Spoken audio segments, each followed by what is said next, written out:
Shalom, selamat siang Bapak Ibu, saudara-saudari yang dikasihi Tuhan. Selamat bertemu lagi di siaran langsung, ibadah dan perjamuan kudus keluarga Warlot Ministry pada hari Minggu tanggal 20 Maret tahun 2022. Selamat berjumpa lagi, mari kita siapkan hati kita, pikiran, tubuh, jiwa, roh kita untuk fokus hanya kepada Tuhan Yesus yang kita undang nanti hadir di rumah Bapak Ibu saudara-saudari masing-masing dan juga di Tabernakel Warlot di Sentul City ini, karena kita percaya Dia adalah Yehovah Shammah, omnipresence, Tuhan yang maha kuasa dan bisa hadir di mana-mana. Ya, mari kita siapkan hati kita mulai ibadah kita buka dengan suatu pujian. Selamat beribadah, Tuhan Yesus memberkati.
Kami datang dalam nama Tuhan Yesus dengan satu kerinduan. Terimalah puji-pujian kami, penyembahan kami sebagai suatu persembahan yang terbaik dari kami yang beribadah saat ini kepadamu. Dan semoga itu sebagai persembahan yang berbau harum di hadapan hadirat-Mu ya Tuhan.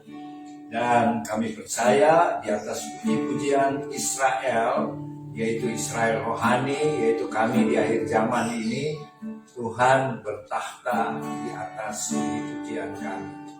Dengan demikian, kami percaya Tuhan sudah hadir di rumah Bapak Ibu saudara-saudari yang mengikuti ibadah ini, dan juga di Tabernakel Warlot di Sentul City ini.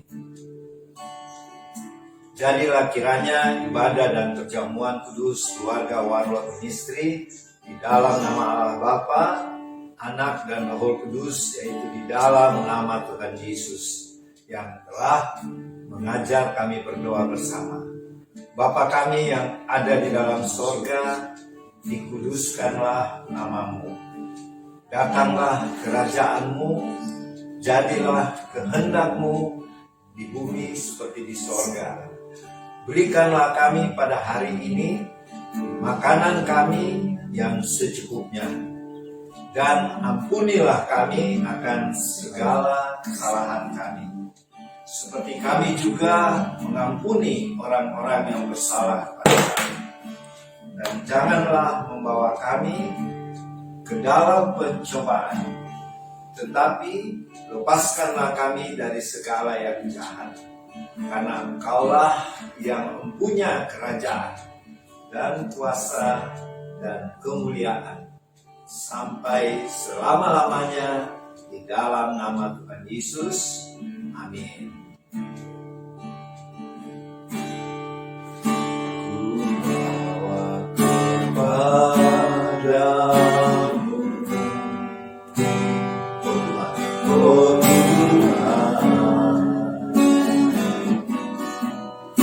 persembahan ini.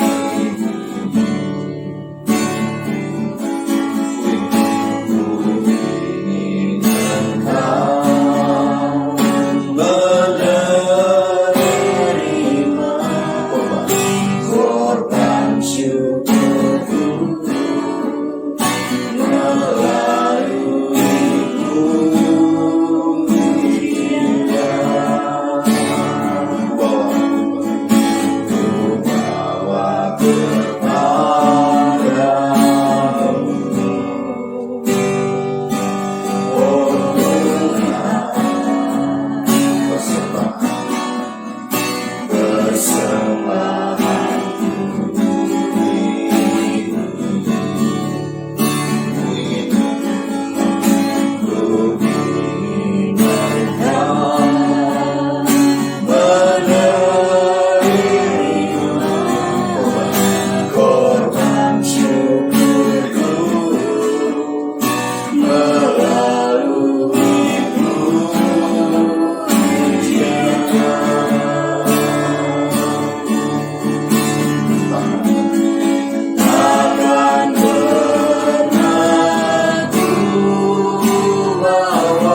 Tuhan Yesus yang hadir bersama-sama dengan kami dan di rumah Bapak Ibu Saudara-saudari. Engkaulah Tuhan, Raja atas segala raja, yang layak kami tinggikan, kami muliakan, kami agungkan. Terima kasih Tuhan untuk waktu, kesempatan yang sangat-sangat berharga buat kami umat-Mu, berada di dalam hadirat-Mu, bertemu dengan penguasa alam semesta ini, Yesus Kristus Tuhan kami. Dan saat ini Tuhan, bersabdalah, berfirmanlah, kami anak-anak-Mu, umat-Mu siap untuk mendengarkan. Berapilah hamba-Mu yang memberitakan firman-Mu, agar dengan kuasa Allah Roh Kudus, mulut dan perkataannya dikuasai, sehingga yang disampaikan adalah hanya kehendak-Mu, firman. Terima kasih Tuhan, berfirmanlah, kami siap menerima, mendengarkan sabda-Mu, memahami dan melakukannya dengan pertolongan dan kuat kuasa Allah Roh Kudus. Dalam nama Tuhan Yesus. Mari kita sama-sama buka kitab suci dari Perjanjian Lama. Kitab suci dari Perjanjian Lama, mari kita buka dari kitab Nabi Daniel, atau kita buka kitab Daniel pasal 6 ya. Kita baca ada 3 tahap ya. Kitab Daniel pasal 6, kita baca pertama dulu ayat 1 sampai 5 ya, 5 ayat ya. Kitab Daniel pasal 6 ayat 1 sampai 5, 5 ayat, kemudian disambung ayat 11 dan 17, dan terakhir 27, 28, 29 ya.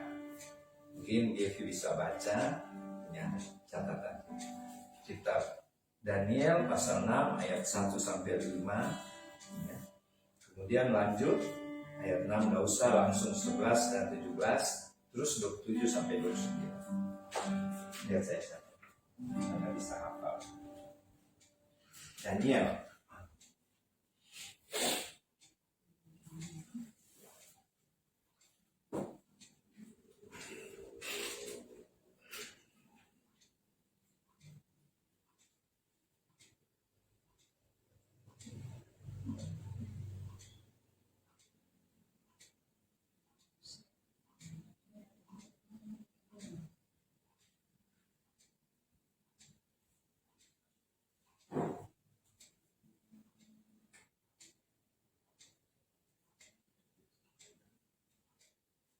Daniel pasal 6 ayat 1 sampai 5.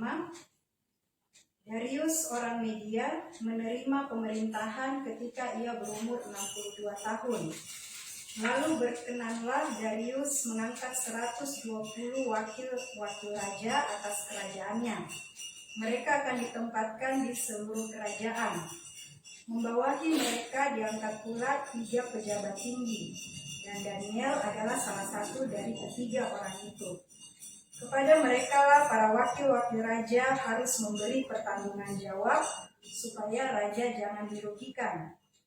Maka Daniel ini melebihi para pejabat tinggi dan para wakil raja itu karena ia mempunyai roh yang luar biasa, dan raja bermaksud untuk menempatkannya atas seluruh kerajaannya.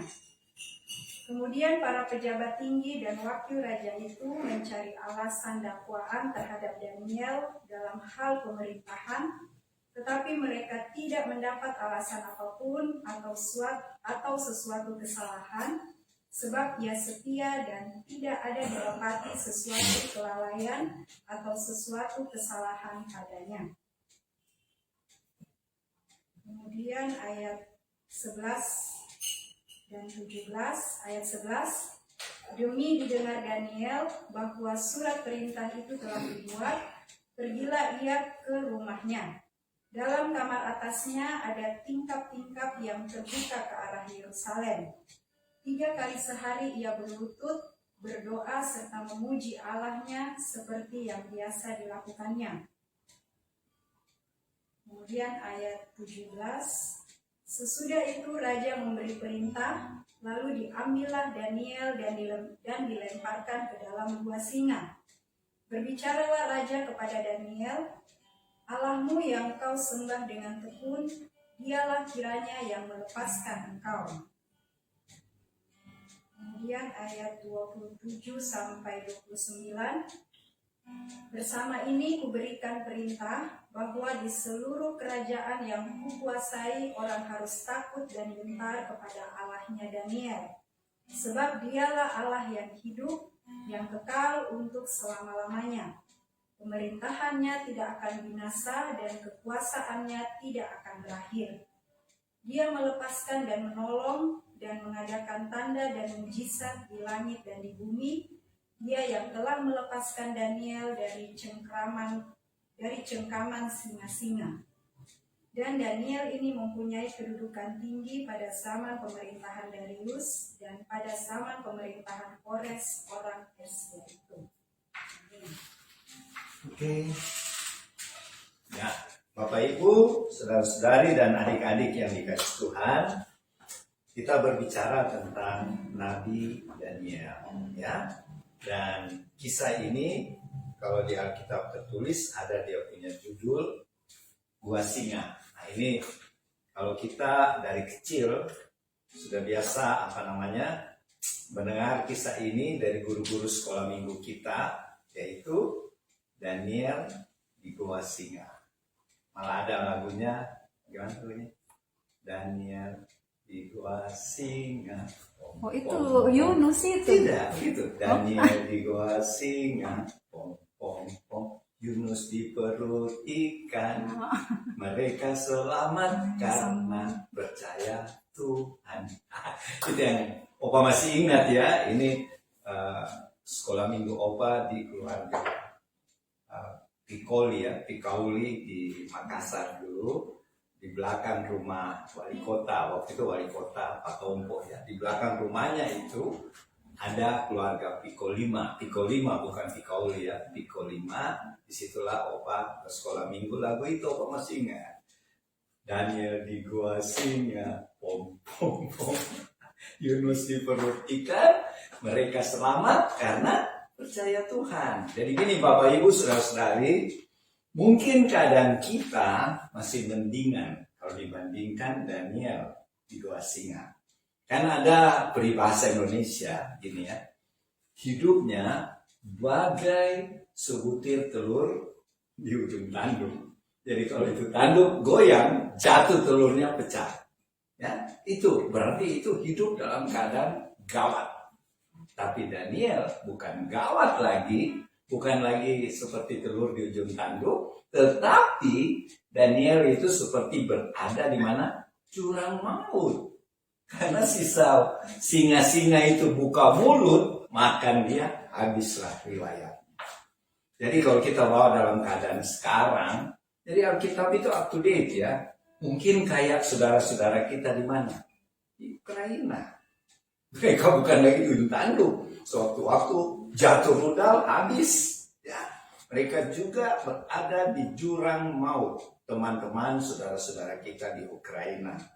Oleh sebab itu, kita doakan terus tidak putus-putusnya. Meskipun nubuat Tuhan, menjelang kedatanganku terjadi perang di mana-mana. Jadi artinya itu juga sudah masuk dalam nubuat Tuhan ya. Tetapi sebagai orang percaya, tentu kita punya rasa kasihan sama saudara-saudara kita yang mengalami pertempuran perang di Ukraina. Mari kita doakan terus supaya banyak terjadi mujizat seperti Daniel di gua singa. Ya, nah kita kembali cerita Daniel ini luar biasa ya. Kalau kronologisnya Bapak Ibu Saudara-saudari gini, pada satu saat bangsa Israel tidak dengar-dengaran lagi nabi-nabi Tuhan yang Tuhan utus supaya mereka bertobat. Jangan lagi menyembah dewa Baal, jangan lagi menyembah Moloch, Asitoret, itu dewa-dewanya orang Kanaan. Orang-orang Israel sudah berbalik belakang, tidak mau percaya Tuhan lagi. Jadi Tuhan kecewa dan sangat sedih dan mengutus nabi-nabinya, tapi mereka tidak dengar. Jadi akhirnya yang pertama dihukum Samaria, 10 suku. Itu dibuang kemana? Ke Asyur, ya. Dibuang ke Asyur, ya. Di sana 10 suku itu tidak tahu rimbanya habis itu di mana. Maka terjadilah cerita ada 10 suku terhilang. Ini karena dibuang. Kenapa Tuhan buang? Tega ya, karena mereka kepala batu. Jadi jangan kita percaya, jangan kita selalu berkata, kan Tuhan Maha Pengasih. Ini buktinya. Tuhan tidak tanggung-tanggung. Dan yang sisa di ibu kota kerajaan Israel Utara dimakan oleh singa-singa, serigala. Tuhan memang kalau sudah marah, 3 hukumannya. Pedangnya itu perang. Jadi mereka diserang oleh Raja Asyur, dibawa ke Asyur, yaitu Ben-Hadad ya. Masih ingat Ben-Hadad itu yang serbu Samaria. Kemudian yang masih hidup, yang tua-tua saja, yang sudah tidak berdaya, yang muda-muda dibawa ke Asyur. Di sana mereka dijajah dan tidak kembali lagi. Bahkan yang tinggal di Samaria, ibu kotanya waktu itu, didatangkan negara orang-orang dari negara jajahan, maka terkenalah disebut orang Samaria. Kenapa? Yang tinggal sudah campur aduk. Dari bangsa mungkin Afrika datang, dari Cina datang, dari India, itulah orang Samaria. Makanya waktu zaman Tuhan Yesus, orang Samaria itu paling dibenci. Karena bukan lagi orang Israel asli. Tapi kita lihat ada perempuan Samaria, Tuhan selamatkan ya. Hebat, kalau Tuhan kasih perumpamaan orang Samaria yang baik hati. Jadi Tuhan tidak melihat suku bangsa, tapi yang penting sungguh-sungguh mengasihi Tuhan. Kita kembali ke cerita ini, 10 suku sudah terhilang di bangsa Asyur. Kerinduan Tuhan, 2 suku yang sisa, yang ibu kotanya di Yerusalem, yaitu suku Yehuda dan suku Benyamin, itu bertobat. Tapi malahan tambah jadi. Mereka malah bawa bayi-bayinya persembahkan sama dewa Moloch. Mereka bakar bayi-bayi. Jadi Tuhan tambah sedih. Kok mereka tidak seperti Daud, tidak seperti generasi sebelumnya ya. Jadi generasi berikutnya ini makin jahat. Sehingga mereka harus diperingati oleh berapa nabi ya. Nabi Yesaya, Nabi Yeremia. Yeremia yang paling siksa. Makanya Pak Niko bilang anak muda itu generasi Yeremia. Enak ya kalau ya. Pada generasi Yeremia itu adalah yang paling menderita. Dia buang di sumur, dia disiksa sampai mau mati. Waduh, paling siksa dari semua nabi Yeremia ini. Dan dia dipanggil masih 16 tahun. Mungkin kalau umur anak muda sekarang macam Russell ya, masih umur gitu sudah jadi nabi loh. Jadi jangan tunggu sudah tua, malah masih muda. Begitu juga Daniel. Kita kembali ke cerita dua suku ini tidak mau bertobat sampai Tuhan putus Nabi Yeremia, Nabi Yesaya, Nabi Amos, Nabi Yehezkiel, 4 nabi supaya bangsa Yehuda ini yang ibu kotanya Yerusalem bertobat. Tidak juga bertobat. Bukan main ini bangsa Yahudi ya. Sehingga Tuhan bilang, kamu tidak bertobat, hukumanku 3. Perang, pedang, binatang buas, dan sampah. Dan itu Tuhan lakukan. Kota Yerusalem jadi puing-puing. Dan yang menyerang siapa? Raja Babilonia, Nebukadnezar. Dia tidak ada kasihan, memang Tuhan pakai dia untuk menghukum bangsa Yahudi yang keras kepala. Jadi ini jadi pelajaran buat kita. Jangan kita, oh Tuhan Yesus Maha Pengasih. Ingat, Tuhan panjang sabar. Kalau Tuhan lihat berdosa terus, sama nasibnya dibuang ke Babilonia. Nah, waktu pembuangan ke Babilonia, terbawalah siapa? Daniel dengan teman-temannya, Sadrak, Mesak, Abednego. Waktu mereka dibawa ke Babilonia, umur berapa? 15 tahun. Kalau anak sekarang mungkin kelas 1 SMA atau kelas 3 SMP ya. Masih remaja-remaja kasihan. Kalau remaja sekarang, drakor, Korea. Remaja zaman itu dibuang ke Babilonia. Dan di sana mereka dididik oleh Raja Babilonia ya. Siapa? Nebukadnezar. Mereka dididik secara keras secara Babilonia. Bukan lembek-lembek ya. Bukan seperti Lani bilang, generasi apa? Stroberi, aduh sikit-sikit nih, nangis. Generasi Daniel keras, padahal dia dibuang ke Babel masih 15 tahun. Dan dia golongan bangsawan. Dari Daniel, Sadrak, Mesak, Abednego itu turunan raja-raja dia. Cuma ditulis ini golongan bangsawan, tidak tahu tuh dari raja siapa dia. Mereka digembleng di bangsa lain sebagai tawanan, bukan sebagai orang bebas ya. Dan singkat cerita kita tahu Daniel bisa menafsir mimpi Raja Nebukadnezar tentang sebuah patung gitu. Nah, sejak itu Daniel jadi pejabat negara, penasihat raja, padahal dia sebenarnya tawanan. Hebat ya, Tuhan bisa membalikan situasi. Dari seorang narapidana menjadi penasihat raja, dan Daniel dengan teman-temannya Sadrak, Mesak, Abednego jadi penasihat raja paling tinggi, mengalahkan penasihat-penasihat raja, tukang jampi-jampi, tukang sihir, paranormalnya Raja Nebukadnezar. Karena di dalam Daniel ada roh yang luar biasa, yang bahasa Inggrisnya excellent spirit. Nah itu.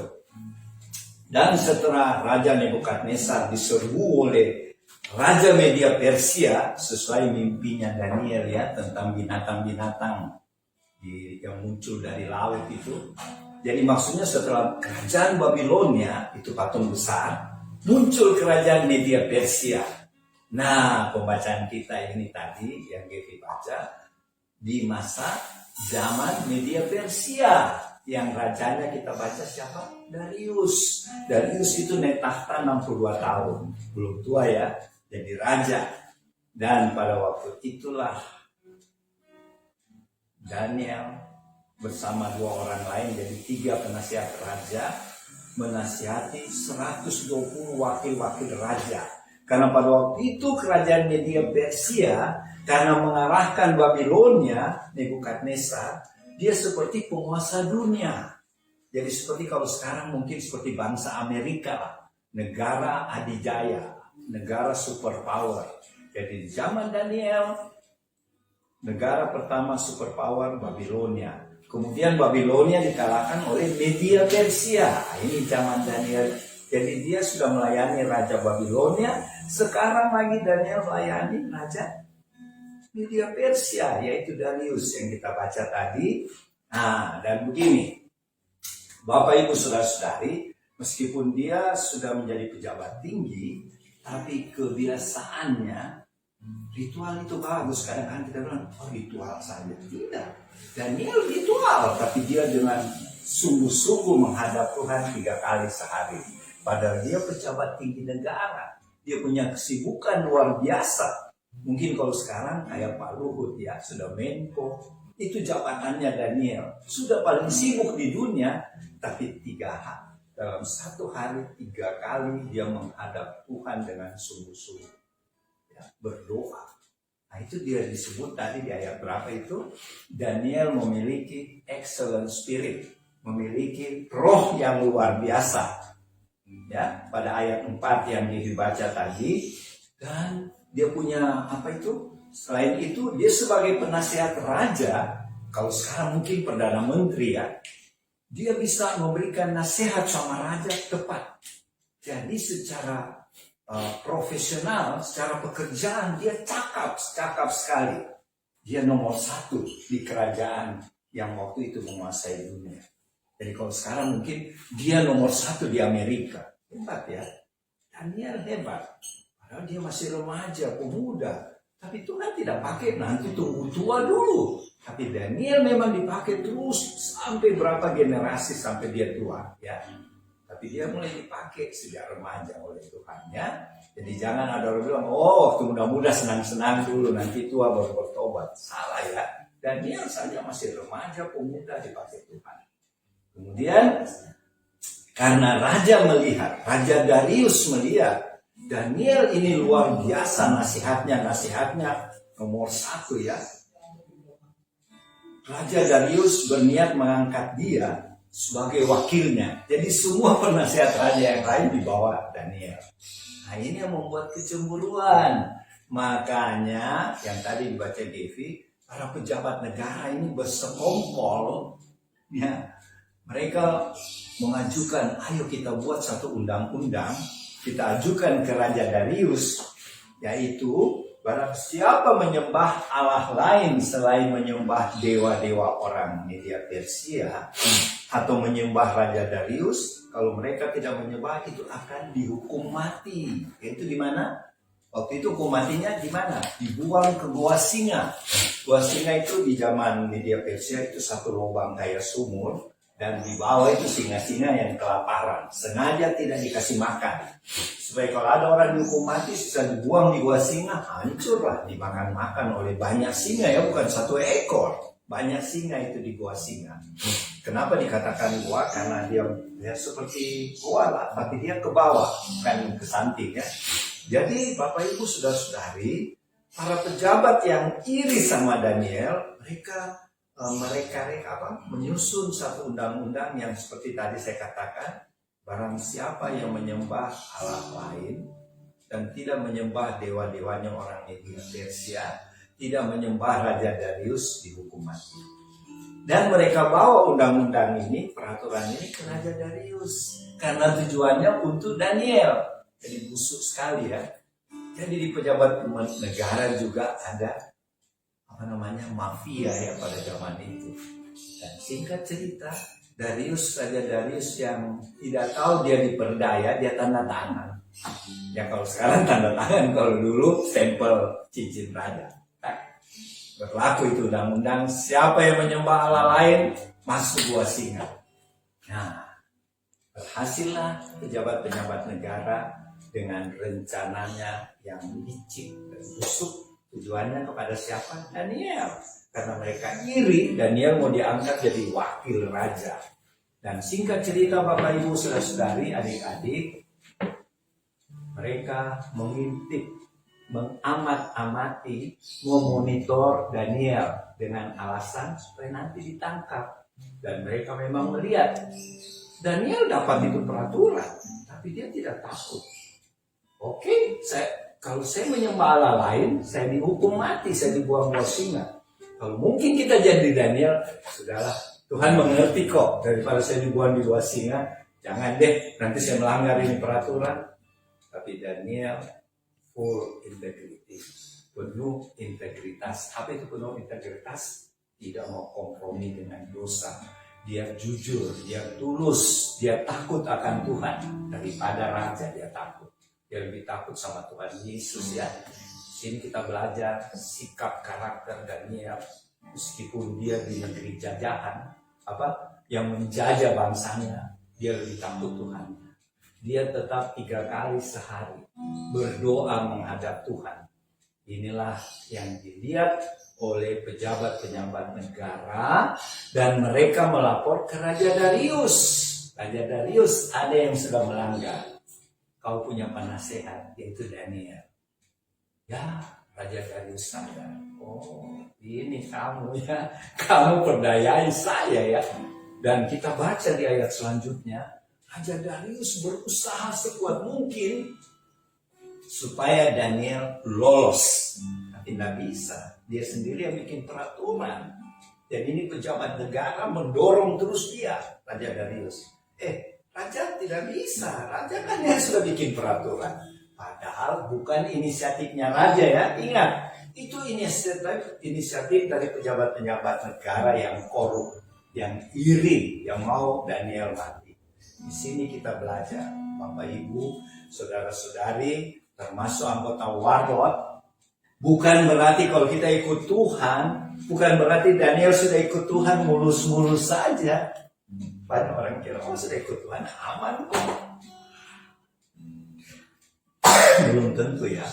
Buktinya banyak yang iri. Jadi bukan iblis saja, ini orang-orang. Kita selalu bilang, oh iblis. Nah, ini orang-orang pejabat negara yang pintar-pintar. Karena iri hati, mereka merekayasa satu undang-undang sampai berhasillah tujuan mereka untuk membunuh sahabat Daniel. Sehingga raja satu malam tidak bisa tidur. Ya, kalau kita baca di Alkitab, semalam-malaman dia tidak bisa tidur. Dia sampai puasa. Hebat ya. Raja Darius begitu sayang kepada Daniel. Karena Daniel harus dibuang ke gua singa ya. Dan akhirnya seperti Gevi baca tadi, bawa Daniel ke sini, buang di gua singa. Tapi sebenarnya dia terpaksa. Tapi dia tidak boleh lawan. Dia sendiri yang bikin peraturannya ya, si Darius ya. Akhirnya kita tahu kemudian Nabi Daniel dibawa ke gua singa. Kemudian ditutup dengan batu besar. Dimeterai lagi dengan stempel cincinnya raja, dengan pejabat-pejabat negara ini yang membuang Daniel ke gua singa. Mereka stempel itu batu besar bahwa tidak boleh lagi keluar sampai kau mati Daniel di dalam gua singa. Niatnya busuk sekali ya. Dan kita tahu raja sampai tidak mau makan. Makanan raja enak-enak ya, tapi raja karena begitu sayang sama Daniel, Raja Darius satu malam tidak bisa tidur. Datang pemain-pemain musik, saya tidak mau dengar hiburan. Saya lagi ingat Daniel. Pejabatku yang kukasihi sekarang mungkin sudah mati di gua singa. Nah, ingat singa-singa lapar ini di dalam gua. Dan betul, pagi-pagi sekali sudah tidak tidur semalaman, masih pagi-pagi kalau baca di firman, Raja Darius sudah lari-lari ke gua singa. Dan dia berkata dengan apa? Bukan dengan semangat, dengan sayu. Karena dia, mungkin Daniel yang saya sayang ini sudah habis dimakan singa. Dia berkata, Daniel, kau baik-baik di dalam, apakah Tuhanmu melindungi engkau? Karena dia tahu Tuhannya Daniel luar biasa. Ya. Dan Daniel menjawab dari dalam gua. Nah, ini membuat Raja Darius kaget. Kalau kita juga ada waktu itu pasti kaget. Daniel menjawab, ya Tuanku Raja, saya baik-baik saja.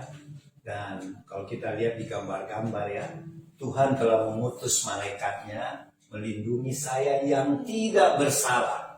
Saya tidak bersalah kepada Tuhanku, saya tidak bersalah kepada Tuhan Raja. Jadi saya dalam keadaan selamat. Karena Tuhan mengutus malaikat ini kalau di kitab lainnya, tidak di kitab sini. Ada kitab apa itu? Kitabnya orang Katolik itu, kitab Apokrif. Ada kitab Daniel Apokrif. Di situ dikatakan, Daniel katakan ada malaikat Tuhan datang. Malaikat Tuhan itu diutus untuk menutup mulut-mulut singa. Jadi singa nggak bisa buka mulutnya, nggak bisa makan Daniel. Hebat ya. Jadi di sini kita belajar Bapak Ibu, bukan lagi hidup kita di ujung tanduk, telur di ujung tanduk. Ini sudah di jurang maut. Dikelilinginya Daniel sudah pemakan manusia. tapi Tuhan masih bisa melindungi. Ya, karena Daniel dia adalah hamba yang setia. Dia tetap tekun berdoa 3 kali sehari. Padahal dia pejabat tinggi negara. Kalau kita mungkin sudah sibuk, jangankan berdoa, tunggu dulu. Jadi saya nonton TV dulu atau lihat drama Korea dulu. Mau berdoa tunggu dulu. Tapi Daniel sesibuk-sibuknya dia, biar juga banyak hiburan di istana, tapi dia tetap 3 kali sehari kita baca menghadap Tuhan, berdoa sama Tuhan. Dan kita baca selanjutnya, karena begitu senangnya Raja Darius Daniel selamat, dia suruh buka itu batu yang menutup gua singa, dan dia merangkul Daniel, dan dia tahu dia ini diperdaya oleh pejabat-pejabat yang bikin itu peraturan ya. Ya panggil mereka semua, jangankan itu pejabat, inilah pembalasan Tuhan yang luar biasa. Istri dan anak-anaknya juga dibuang semua ke gua singa. Waduh, banyaknya pejabat waktu itu dibuang ke gua singa ya. Dan Alkitab katakan, belum sampai di dasar gua itu mereka sudah hancur dimakan singa. Karena singa-singanya sudah kelaparan. Waktu Daniel ada malaikat yang tutup mulutnya. Tapi sekarang tidak ada malaikat. Jadi yang memusuhi Daniel dimakan oleh singa. Tadi juga Opa ikuti khotbah pastor senior kami, Bapak Dr. Isnu Iko. Dia berkata, saat ini saya tahu saya banyak difitnah, saya dimaki-maki, tapi saya serahkan semua sama Tuhan. Ingat ya, pembalasan Tuhan lebih bahaya ya. Ini kita lihat di Daniel, pembalasan Tuhan. Semua pejabat itu yang memfitnah dia, bahkan istri anak-anaknya juga Tuhan hukum. Bahaya ya kalau Tuhan yang membalas. Dan kita tahu kemudian Daniel diangkat kedudukan yang lebih tinggi lagi. Dan lebih hebat lagi, Raja Darius katakan, hai semua rakyat yang saya perintah, semua harus takut dan menyembah Allahnya Daniel. Hebat ya. Raja Darius jadi pemberita Injil sekarang gara-gara Daniel. Padahal dia tidak kenal Tuhan loh. Jadi Tuhan bisa pakai orang jahat jadi pemberita Injil. Itu Raja Darius. Semua rakyatku, semua penjajahanku harus takut dan menyembah Tuhannya Daniel. Bukan lagi Tuhannya dia. Dan apalagi dibilang tidak ada yang boleh melawan karena Tuhannya Daniel sanggup melepaskan Daniel dari mulut singa. Tidak ada Tuhan lain. Jadi kesimpulannya Bapak Ibu Saudara-saudari, marilah kita bersyukur. Saudara-saudara kita di Ukraina seperti Daniel di mulut singa. Sewaktu-waktu jatuh rudal habis. Sewaktu-waktu tembakan meriam habis. Kayak mulut singa habis. Kalau kita di Indonesia mungkin masih bergumul dengan pekerjaan, bergumul dengan masalah rumah tangga, masalah bisnis, masalah pendidikan anak-anak, masalah keuangan, bahkan masalah pelayanan. Tapi Daniel tidak masalah dia pelayanan, dia sungguh-sungguh melayani Tuhan. Tuhan bela dia, Tuhan malah angkat dia mempromosi dia lebih tinggi. Dia menjadi wakil Raja Darius. Hebat Daniel ya, kita belajar dari Daniel yang rendah hati, yang tetap menyembah Tuhan 3 kali sehari. Kalau Opa mungkin cuma pagi mungkin cuma pagi. Daniel sampai 3 kali ya, hebat. Padahal dia lebih sibuk dari kita. Lebih sibuk, dia pejabat negara yang tinggi ya. Sini kita belajar siapa itu Daniel. Semoga bukan saja generasi Yeremia ya, generasi Daniel juga dibangkitkan Tuhan di akhir zaman. Semoga firman Tuhan pada siang ini mendorong kita untuk lebih semangat lagi, sukacita melayani Tuhan, tidak peduli dengan Omikron, dengan masalah apapun. Kita belum seperti di jurang maut kayak Daniel. Ya, supaya lebih lengkap yang terkasih Oma Pala nanti. Yang melengkapi. Mari Oma. Oma saja.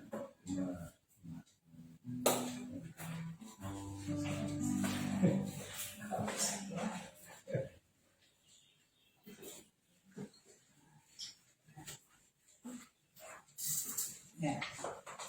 selamat siang teman-teman semua di rumah, Bapak Ibu yang terkasih. Kita bertemu lagi pada siang hari ini, minggu kedua terakhir ya. Tadi kita sudah dengar mengenai cerita Daniel. Bagaimana seorang Daniel yang hidup di zamannya. Ya. Apakah masih berlaku Daniel yang dulu di zaman sekarang?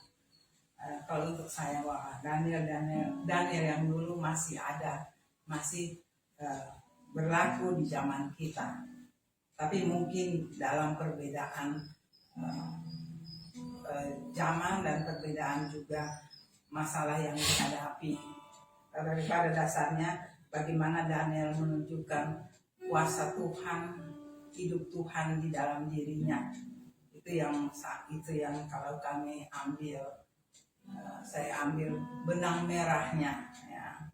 Dan untuk saya malah Daniel yang dulu lebih berat Daniel yang sekarang ya. Ada begitu banyak tantangan Daniel di soal kerajaan, tapi Daniel yang sekarang bukan satu kerajaan, satu bangsa, tetapi di dunia ini sungguh banyak hal-hal yang menantang kehidupan kita. Tuhan sangat memerlukan Daniel sekarang. Apakah masih ada? Itu pertanyaan. Kita tidak bawa pertanyaan ini pada diri kita sendiri, pada orang lain, tetapi mari kita bertanya pada diri kita sendiri. Apakah Daniel itu masih ada di dalam kehidupan kita, khususnya kita pribadi? Mungkin secara radikal tidak kelihatan ya. Kalau kita menghubungkan cerita Daniel, itu sangat menantang. Tetapi yang paling penting di sini menjadi dasar, apakah Daniel dengan pribadinya itu, para pribadi Tuhan ada kita bawa dalam kehidupan kita saat ini. Ya, terutama anak-anak generasi muda. Tetapi kita sebagai generasi tua, mari kita memberi contoh bagi generasi muda. Mungkin mereka saat ini sangat dipengaruhi oleh keadaan zaman milenial, zaman yang dikatakan biasa IT ya. Itu sangat mempengaruhi kehidupan rohani anak-anak muda sekarang.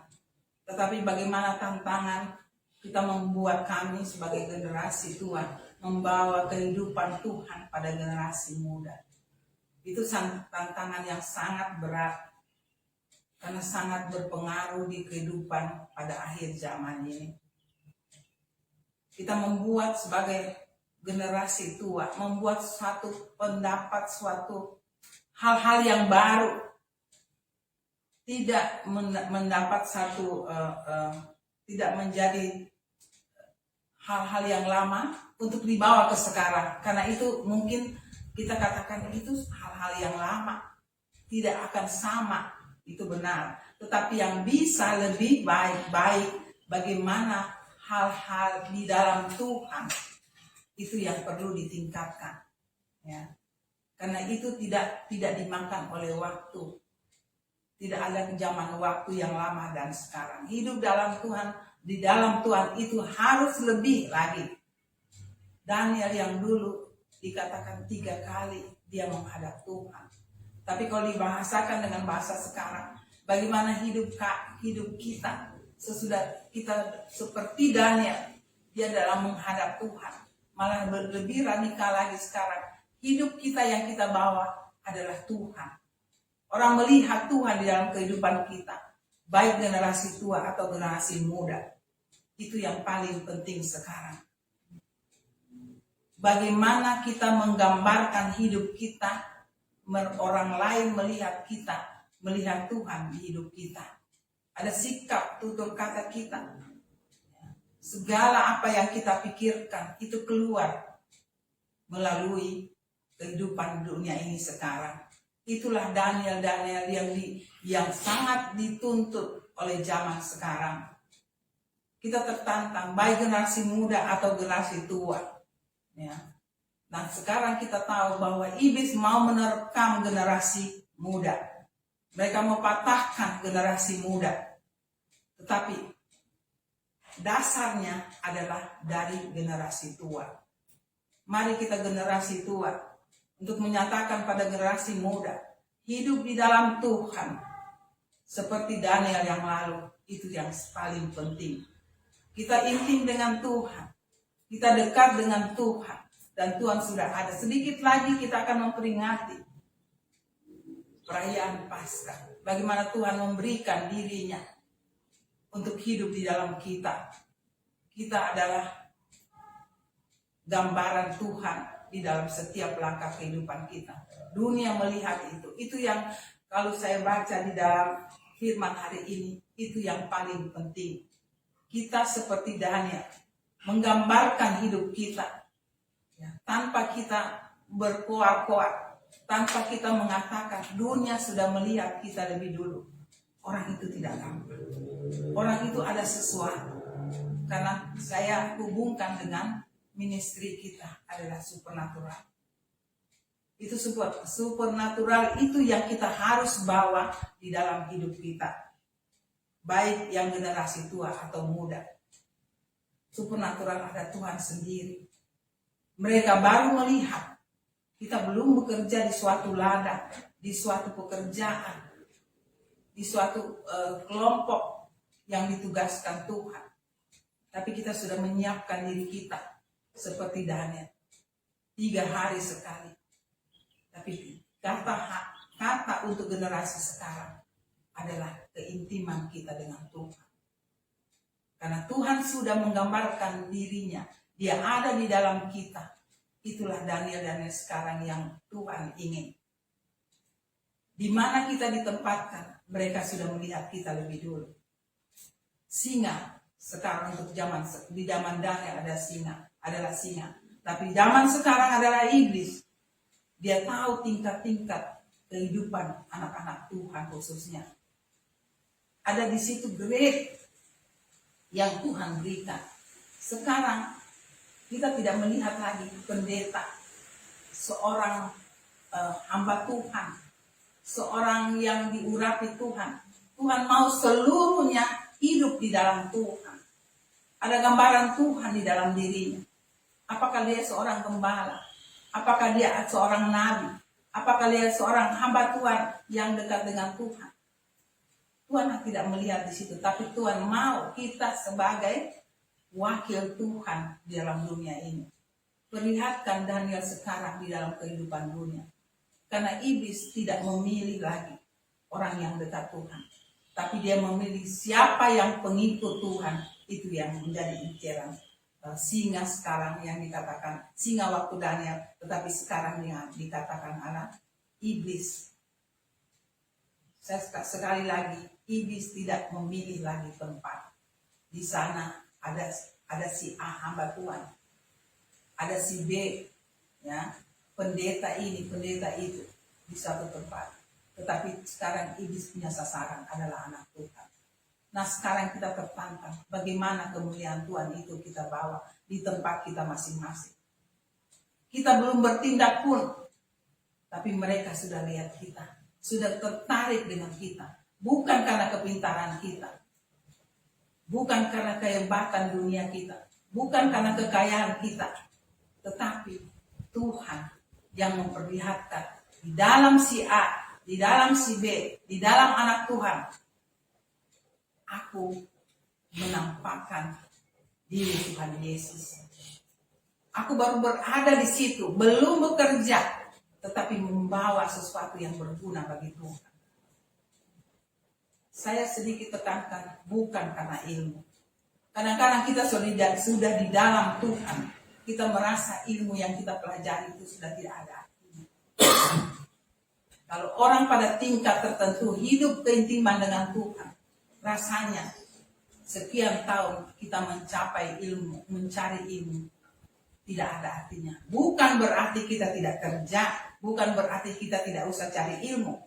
Tetapi kalau kita hidup dekat dengan Tuhan, apa ilmu yang kita pelajari melebihi daripada waktu kita bertindak, kita memikirkan, melebihi daripada ilmu yang kita pelajari. Itulah tanda ilmu yang kita pelajari adalah ilmu Tuhan. Karena Tuhan meletakkan posisi kita lebih daripada ilmu yang kita pelajari. Itulah yang dikatakan hikmat. Dan saya percaya akhir zaman ini yang penting adalah hikmat. Karena manusia sekarang sudah sangat pintar. Saya sedikit membaca pengetahuan dan pada akhirnya pengetahuan itu mengatakan pada akhirnya manusia juga tidak akan sakit. Mereka sudah menemukan ilmu untuk melepaskan manusia dari penyakit. Ada jalan keluar secara medis. Itu saja dunia memberikan. Kita belajar secara dunia. Apalagi Tuhan. Dunia memberikan, kita belajar dengan secara dunia. Itu benar karena Tuhan memberikan. Tetapi di dalam keadaan itu Tuhan mau dia kita akui. Karena ada khusus untuk anak Tuhan, di situ ada hikmat. Hikmat itu luar biasa teman-teman. Tidak dipunyai dunia. Saya mengajak seluruh anak-anak Tuhan, carilah hikmat. Karena dunia memberikan batasan ilmu pengetahuan. Ada batas secara dunia. Tetapi yang diperlukan sekarang adalah hikmat. Di dalam hikmat itu, batasan-batasan dunia terbatas. Ada keputusan-keputusan yang diberikan, yang diinginkan oleh dunia. Tetapi hikmat Tuhan memberikan itu yang tidak dipunyai dunia. Apakah kita hal ini tertantang dengan keadaan Daniel yang dulu untuk masuk pada Daniel sekarang? Daniel menyembah Tuhan. Apakah kita keintiman kata sekarang adalah keintiman? Itu yang lebih dulu. Karena secara pelayanan kami adalah bagaimana yang paling utama kita tingkatkan rohani kita dan akan berdampak di dalam jasmani. Jasmani yang kita cari siang malam untuk hidup kita, untuk memenuhi segala kebutuhan kita, itu ada batas. Keterbatasan manusia. Sedikit kita maju sedikit dengan kehidupan kita, itu akan habis. Tetapi di dalam Tuhan tidak ada batas. Kita akan melihat semua dengan kasat mata kita atau mata telanjang kita, bahwa dunia ini benar-benar tanpa Tuhan tidak bisa kita melihat. Di luar Tuhan, batasan itu tidak akan kita capai. Mari kita hidup di dalam Tuhan. Hidup seperti Daniel yang lebih lagi di dalam Tuhan. Itu yang Tuhan perlukan untuk zaman sekarang. Maka apapun yang kita lakukan, Tuhan yang dimuliakan. Pertanyaan lagi yang kedua. Apakah sesudah kita di dalam Tuhan, kita berjalan bersama Tuhan di setiap sikap hidup kita, apakah itu sudah berdampak di lingkungan kita? Daniel menyembah Tuhan 3 kali sehari. Tetapi zaman sekarang, keintiman dengan Tuhan yang Tuhan cari. Setelah dia keluar dari situ, dia dipekerjakan Raja Darius sebagai raja. Dia menjadi dampak. Bahkan raja pun masuk pada pengakuan bahwa Tuhannya Daniel luar biasa. Apakah kita sudah keluar dari jalur naik pada level rohani untuk orang lain melihat kita seperti Daniel dilihat oleh rajanya? Apakah kita dilihat oleh lingkungan kita setelah kita keluar? Di mana lingkungan kita berada? Mereka, orang-orang sudah melihat kita seperti Daniel. Mereka melihat Daniel. Mereka mengaku kita adalah anak Tuhan. Itu yang perlu kita renungkan. Kita sudah keluar pada jalur pribadi kita. Kita bergaul, kita bekerja, kita bersosialisasi dengan orang. Apakah mereka sudah lihat kehidupan Tuhan di dalam hidup kita. Pertanyaan bagi kita untuk mengakhiri firman hari ini ada dua. Yang pertama, saya sedikit ulangi, kita dulu hidup kita dengan Tuhan, itu yang paling penting. Kita bina hubungan kita dengan Tuhan, keintiman dengan Tuhan. Pada hal tertentu, pada level tertentu, Tuhan sudah akan membawa kita keluar. Karena kita sudah waktunya untuk membawa misi Tuhan di dalam kehidupan kita setiap hari. Dua tingkat ini yang perlu Tuhan cari hari-hari ini. Yang berikutnya Tuhan akan menyempurnakan di dalam kebutuhan kita setiap hari. Terima kasih, Tuhan memberkati.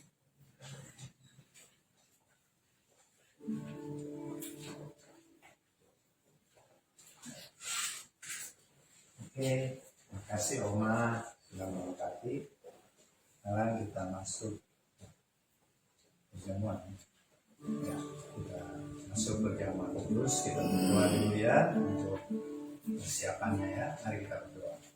Terima kasih Tuhan Yesus buat firman-Mu yang sudah ditaburkan tadi, dan kami mau menjadi Daniel-Daniel di akhir zaman yang akrab dengan Tuhan, yang dengan disiplin menyembah Tuhan dan bisa dipakai Tuhan untuk mempengaruhi negara kami seperti Daniel mempengaruhi negara yang menjajah dia, Raja Darius dengan pejabat-pejabat tingginya bisa dipengaruhi oleh seorang muda yang dipakai Tuhan luar biasa.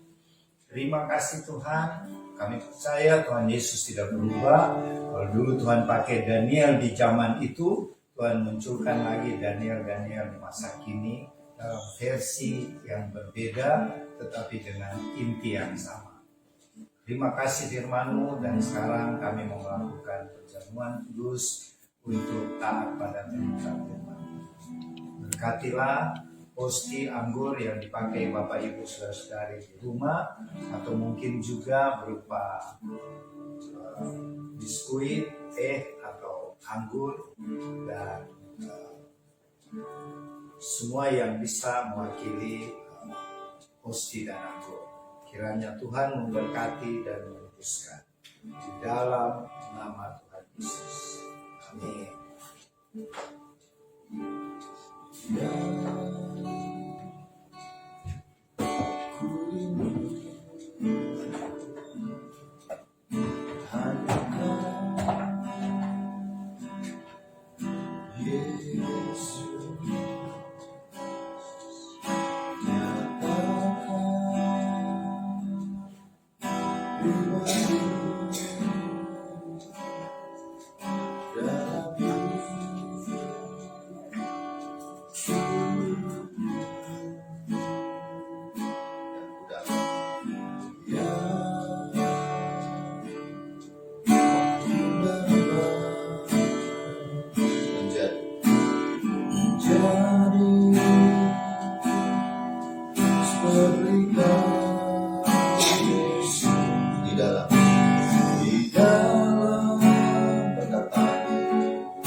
So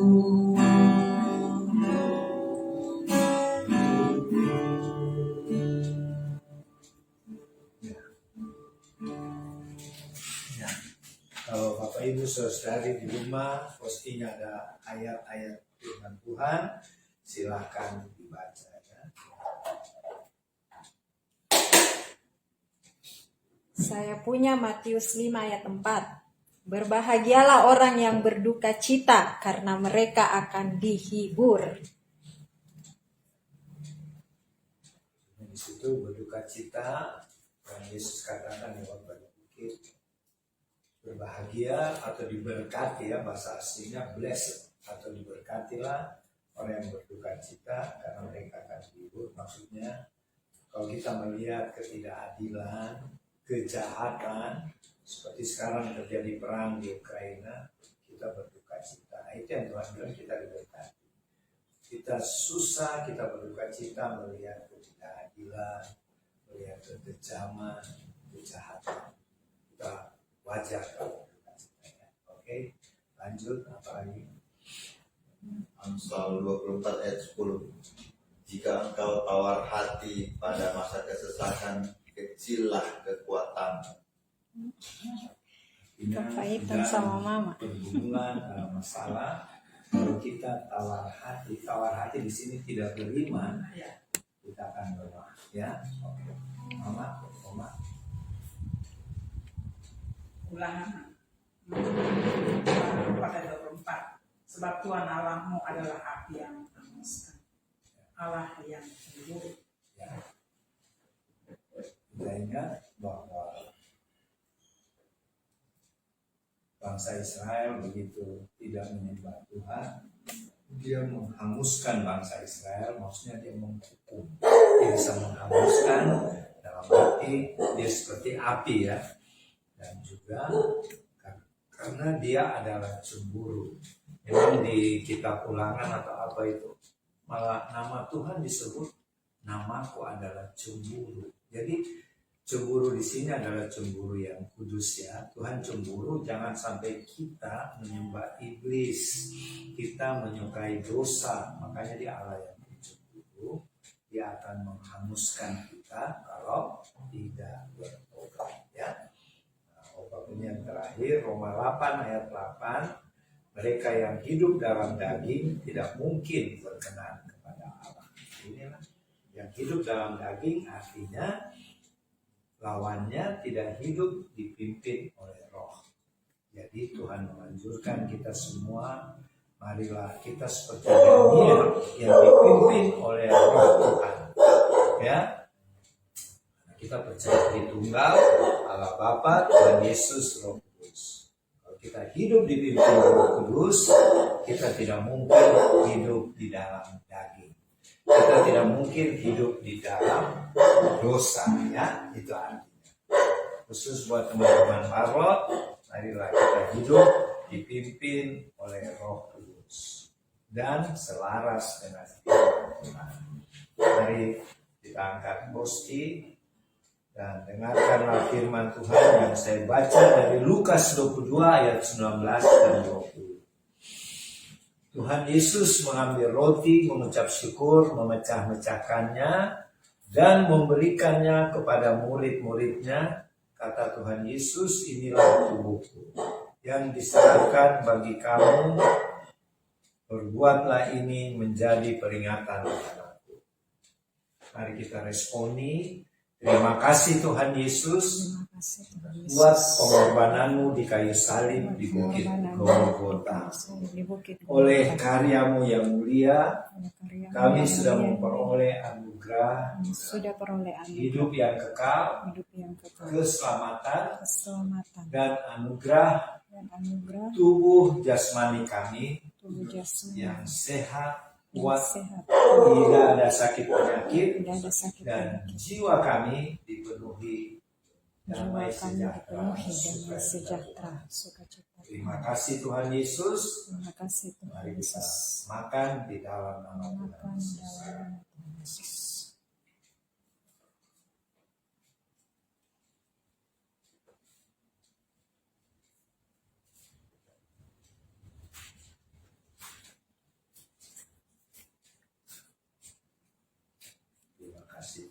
Yesus, kita angkat cawan perjamuan. Demikian juga Tuhan Yesus Dengan cawan sesudah makan, Tuhan berkata, cawan ini adalah perjanjian baru oleh darahku yang ditumpahkan bagi kamu. Mari kita responi, kita ucapkan, terima kasih Tuhan Yesus buat pengorbanan darahmu yang tercurah, darah anak domba Allah yang suci di atas kayu salib.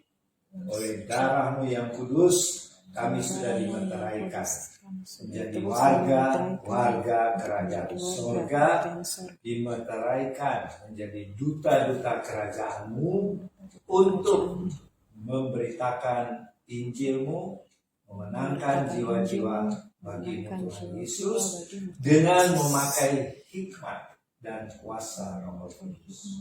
Terima kasih Tuhan Yesus. Mari kita minum dengan iman. Iman dalam nama Yesus.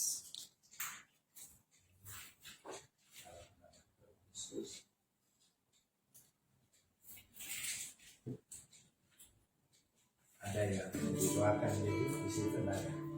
Oke, kita akan masuk dalam doa syafaat. Nah, apa namanya? Berkat, tapi sebelumnya Mazmur dulu ya. Mazmur 91. Oma yang mau baca saja. Julian beda. Mazmur 91.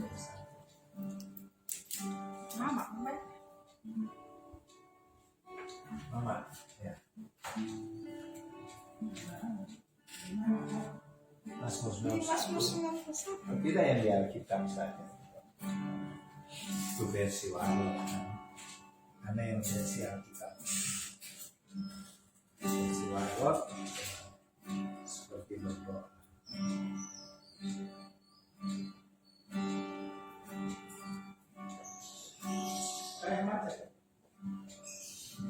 Terserah Mama, di situ saja. Apa? Nah.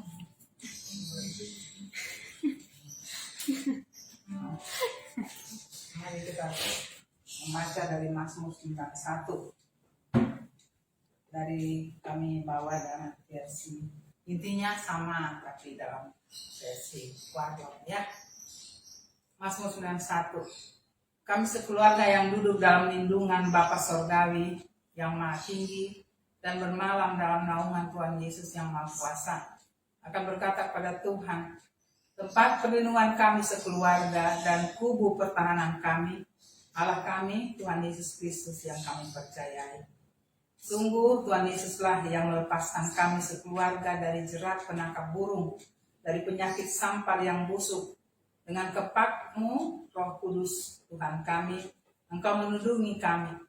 Di bawah sayapmu, Tuhan Yesus, kami berlindung. Kesetiaanmu, Bapa, ialah perisai dan pagar tembok. Kami tak usah takut terhadap kedahsyatan malam, terhadap Panah yang terbang. terhadap kedahsyatan malam, terhadap panah yang terbang di waktu siang, terhadap penyakit sampar yang berjalan di dalam gelap, terhadap penyakit menular yang mengamuk di waktu petang. Walau 1.000 orang rebah di sisi kami dan 10.000 di sebelah kanan kami, tapi itu tidak akan menimpa kami. Kami hanya menontonnya dengan mata kami sendiri dan melihat pembalasan terhadap orang-orang fasik.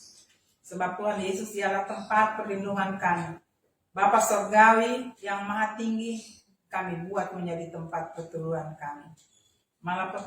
Malapetaka tidak akan menimpa kami sekeluarga, dan tulah tidak akan mendekat kepada rumah kami, dimanapun kami tinggal.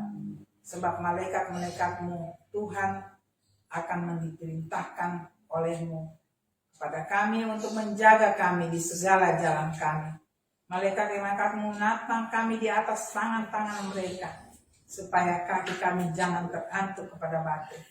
Singa dan ular kedung kami langkahi, kami menginjak anak singa dan ular naga. Sungguh hati kami melekat kepadamu, Tuhan Yesus, maka Roh Kudus meluputkannya. Bapa Sorga yang membentengi kami, sebab kami mengenal namamu, Tuhan. Bila kami berseru kepadamu, Tuhan Yesus akan menjawab. Roh Kudus menyertai kami di dalam kesesakan.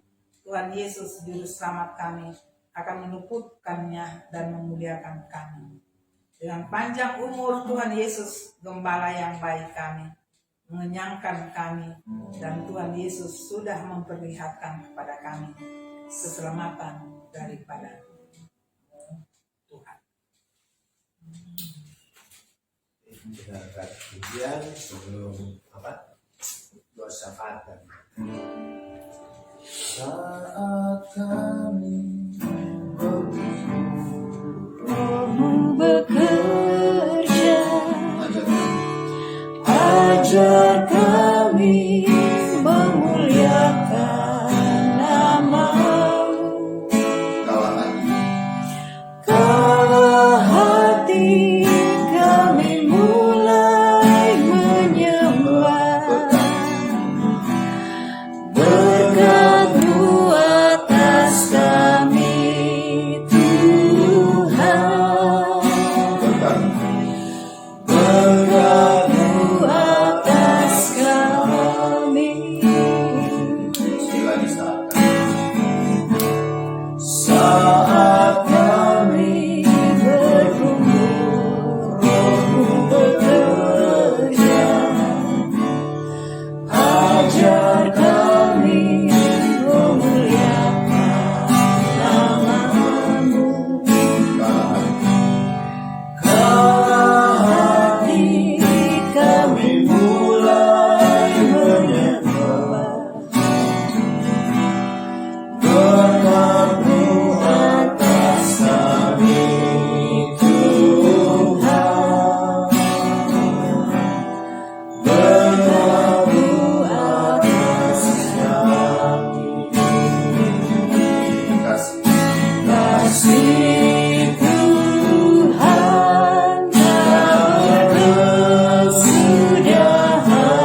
di surga, kami selalu bersyukur kepadamu Bapa untuk besar setiamu kepada kami umatmu, di mana setiap pagi kami bisa menikmati berkat-Mu yang baru, selalu segar setiap pagi Tuhan.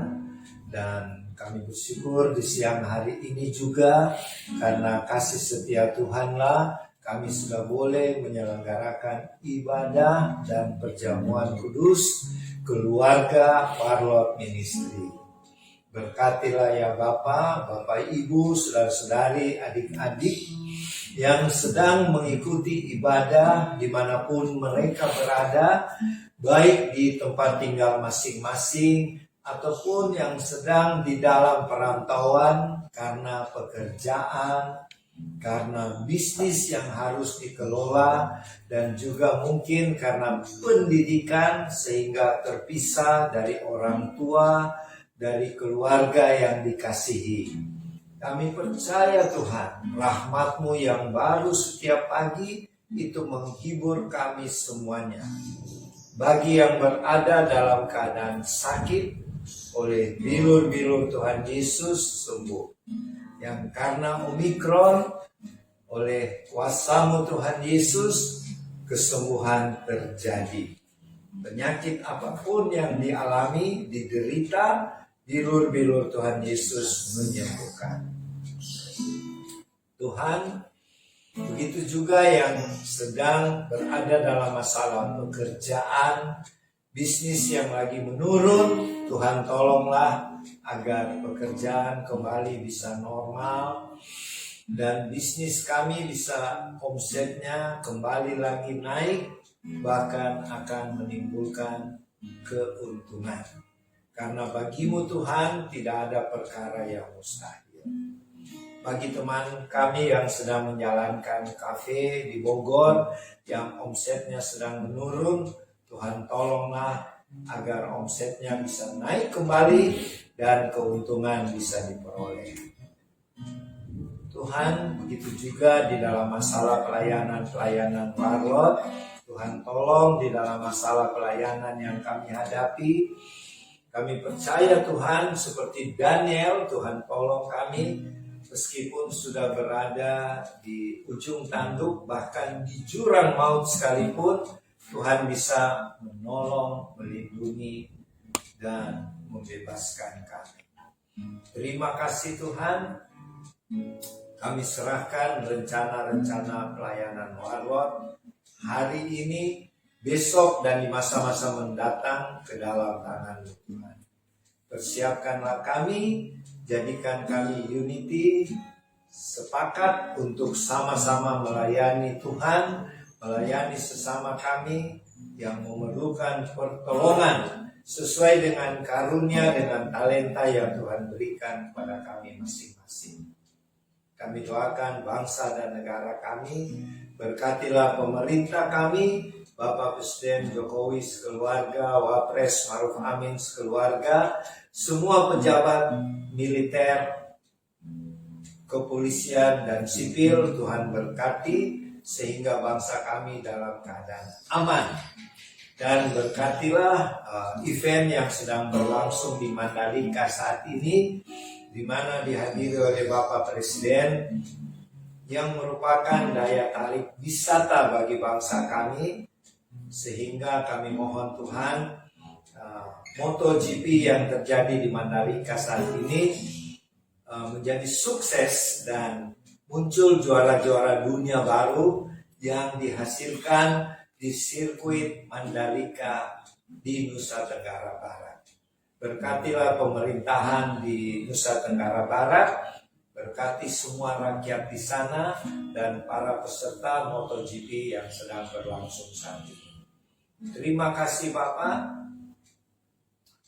Bila kami selesai dengan ibadah ini, kami akan makan siang. Tuhan kiranya berkati makanan dan minuman yang sudah tersedia, supaya makanan minuman ini menguatkan tubuh kami, menyehatkan kami.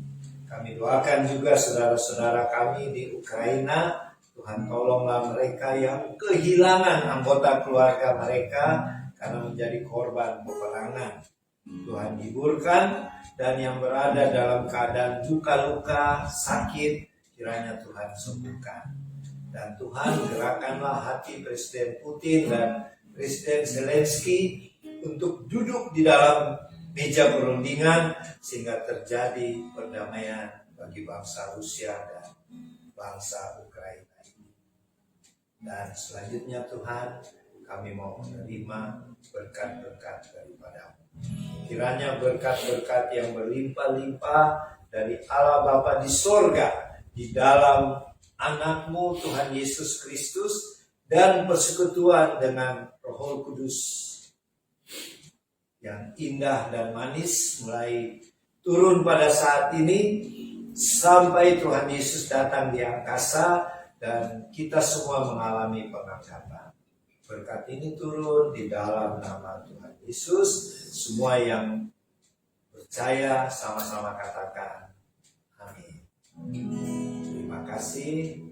Tuhan Yesus memberkati. Sampai jumpa minggu depan, hari Minggu 27 Maret 2022. Shalom. Tuhan memberkati. Tuhan Yesus memberkati.